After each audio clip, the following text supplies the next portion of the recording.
Fiscal Moldes, gracias por estar con nosotros. Gracias a ustedes por invitarme. Hoy leí una nota suya que tiene una frase realmente impactante. Usted dice que el país se ha hundido en una repugnante crisis moral que ha caído en una fosa diseñada y ejecutada desde el poder. Sí, ¿Puede ampliar creo. esto?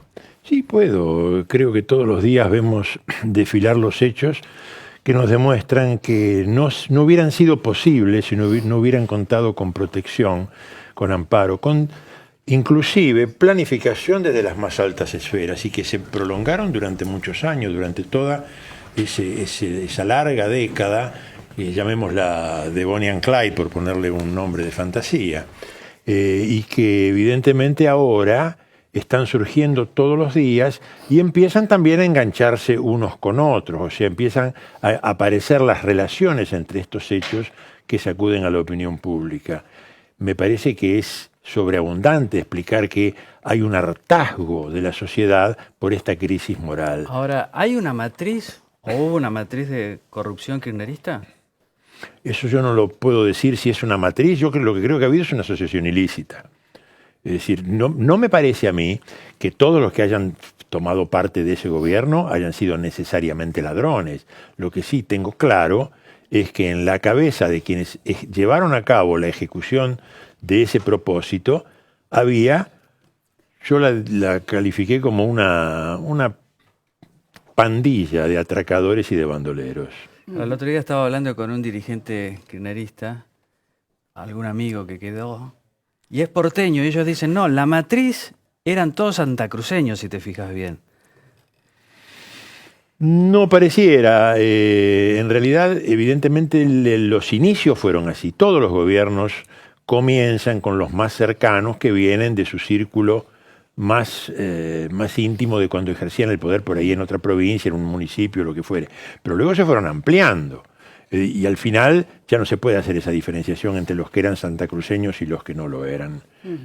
Creo que no. Ahora, fiscal, estamos asistiendo a un resurgir o a un vigor dentro de la justicia que hasta hace muy poquito, hasta hace 6, 7 meses no se veía, salvo excepciones.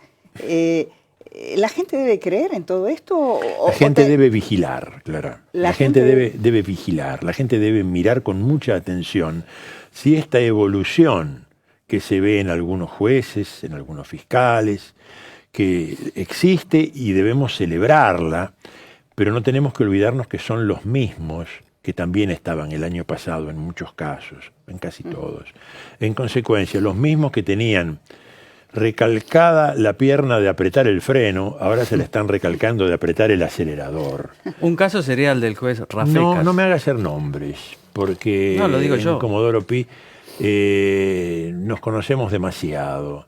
No sería el único caso. O sea, yo veo que los dormilones de ayer son frecuentemente los hiperactivos de hoy. Bienvenido sea, pero vigilémoslo, porque, como dije en algún momento, no es hora de fuegos artificiales, no es hora de hacer ruido, es hora de obtener resultados. Y para eso hay que ir derecho al grano, o sea, hay que patear al arco.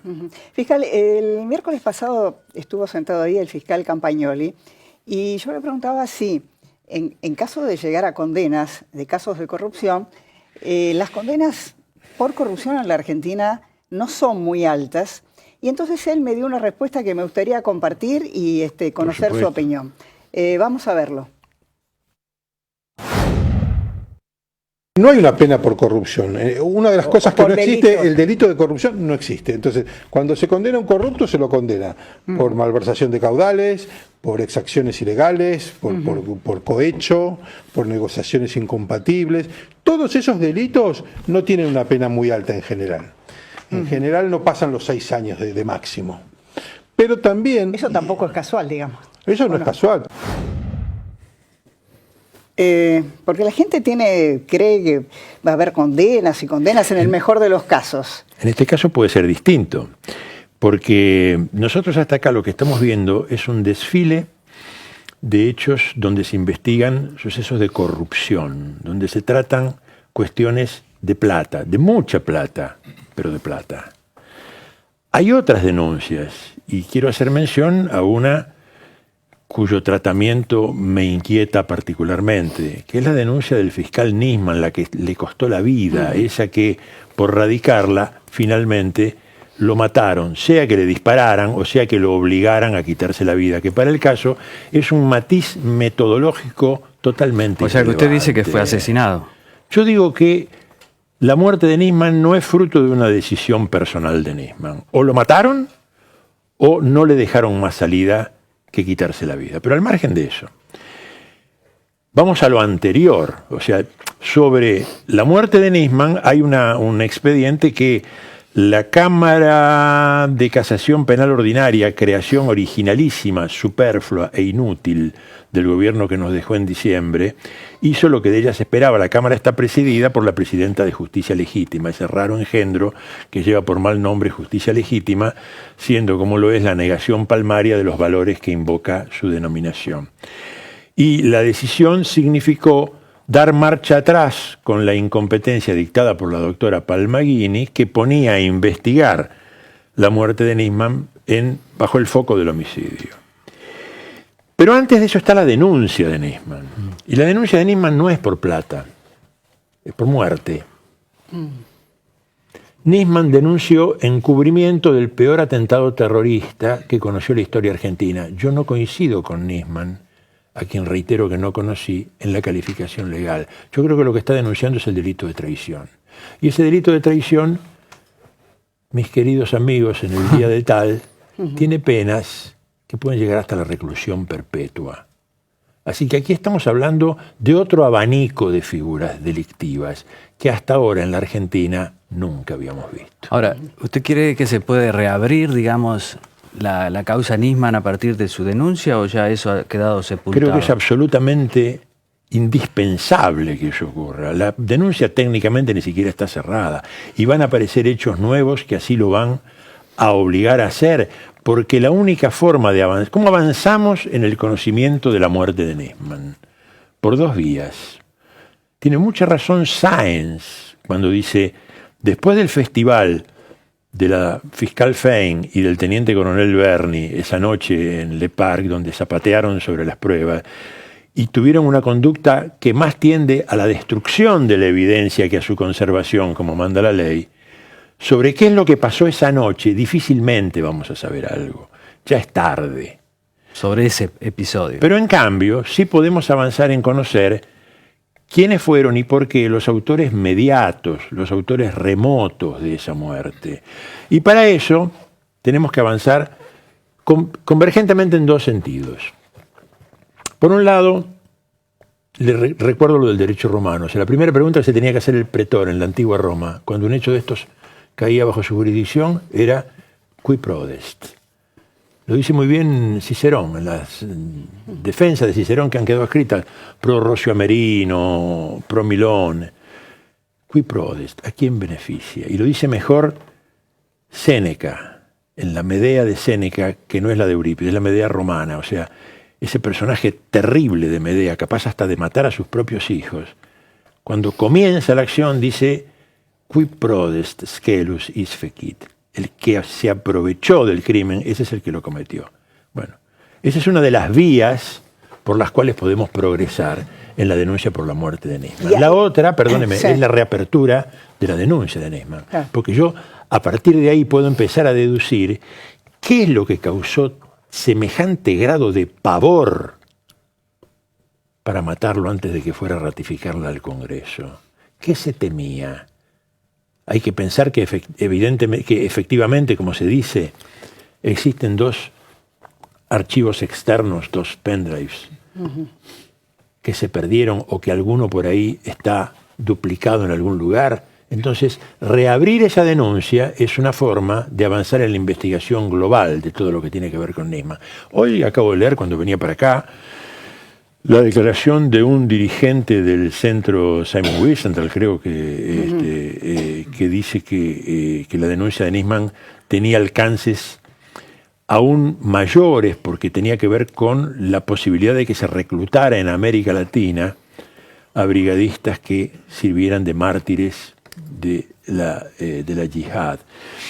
Y cuando hablo de traición a la nación, no de traición a la patria. Traición a la patria es otra cosa. Por el memorándum de Irán. Sí, por el memorándum de ese vergonzoso e inconstitucional pacto con Irán. Porque yo lo que vi, lo que a mí me pareció, nosotros tuvimos 2 atentados, uno en la embajada y uno en Amia. Pero desde ese momento, ese año 91 el primero y 94 el segundo, desde ese momento hasta acá, en el mundo, vemos todos los días atentados de similar factura. Entonces, es dable considerar que cada uno de esos atentados es un combate aislado de una guerra larga. Claro, usted lo califica como acto de guerra. Sí, como eso lo veo. Ahora, si eso es así, hay un artículo del Código Penal, del 214, que habla de que el que preste cualquier tipo de apoyo o socorro al enemigo incurre en el delito de traición. Por eso a mí me parece que más que encubrimiento, estamos ante un hecho de traición que tiene una penalidad mucho más grave. Actualmente, ante el juzgado del doctor Bonadío, tramita una causa que tiene el mismo objeto procesal que la que archivaron de manera fraudulenta y tramposa, recurriendo a cualquier tipo de artimaña, que era la que había hecho Nisman. En este momento, en el juzgado de Bonadío, tramita una en la que el acusado es el ex canciller Timmerman. Y son los mismos hechos. La diferencia es que, en mi modesta opinión, Timmerman está confeso. Porque hay una grabación donde él le dice a Borger, que él reconoce. Dice, todos sabemos que los que pusieron la bomba fueron los iraníes. ¿Con quiénes querés que negocie? ¿Con los que la pusieron o con los que no la pusieron? En consecuencia, no era inadvertido en el momento de dar ese inexplicable giro de política exterior, cuando se había hasta ese momento dicho, inclusive hasta en la Asamblea de Naciones Unidas, la expresidenta había dicho que de Irán era la responsabilidad del atentado. De pronto giramos 180 grados y vamos a firmar un memorándum de entendimiento con Irán. Es absolutamente inexplicable. Qué sorpresa cómo usted gira de los supuestos actos de corrupción a este acto, es que más grave todavía. Pero digo, porque el espectro es amplísimo de la investigación que queda por delante. A la altura de eso deberá estar la justicia y para eso habrá que implementar algunas reformas. Pero con la Procuradora General tan jugada, digamos, al gobierno anterior, a memoria legítima, es difícil, ¿no? No me haga opinar sobre mis jefaturas. Fiscal, muchísimas gracias por haber estado con nosotros. Muy amable. Seguimos con Juan Carlos de Pablo.